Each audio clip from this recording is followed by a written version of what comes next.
Nonostante le ondate di maltempo e un andamento climatico altalenante, specialmente a luglio, la produzione di uva nel Veneto è stimata in aumento di circa il 4% rispetto al 2024, attorno ai 14 milioni di quintali.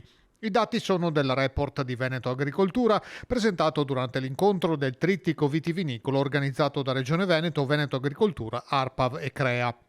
Le rese si mantengono stabili o in lieve aumento, mentre la qualità delle uve è giudicata da buona a ottima, con aspettative elevate anche per i vini che saranno prodotti nelle prossime settimane. Sono in sofferenza i vigneti biologici, dove hanno inciso negativamente le malattie delle piante e con l'incognita di possibili fenomeni di marciume acido o botryte se le piogge dovessero intensificarsi durante la vendemmia.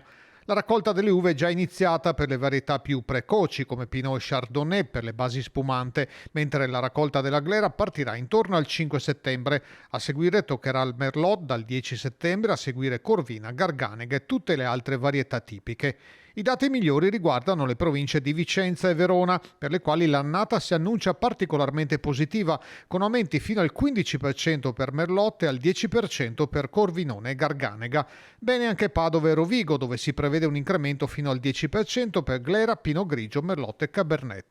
Belluno rimane sostanzialmente stabile rispetto al 2024, mentre sono in chiaroscuro i dati di Venezia, più 5% Glera, più 3% Chardonnay, meno 3% Pinot Grigio, e di Treviso, dove quest'ultimo vitigno cresce del 2%, ma la Glera scende del 3%. La tendenza positiva riguarda tutto il Triveneto, con la produzione del Friuli Venezia Giulia stimata in crescita del 10%, mentre in Trentino Alto Adige si prevede un incremento del 5-10%.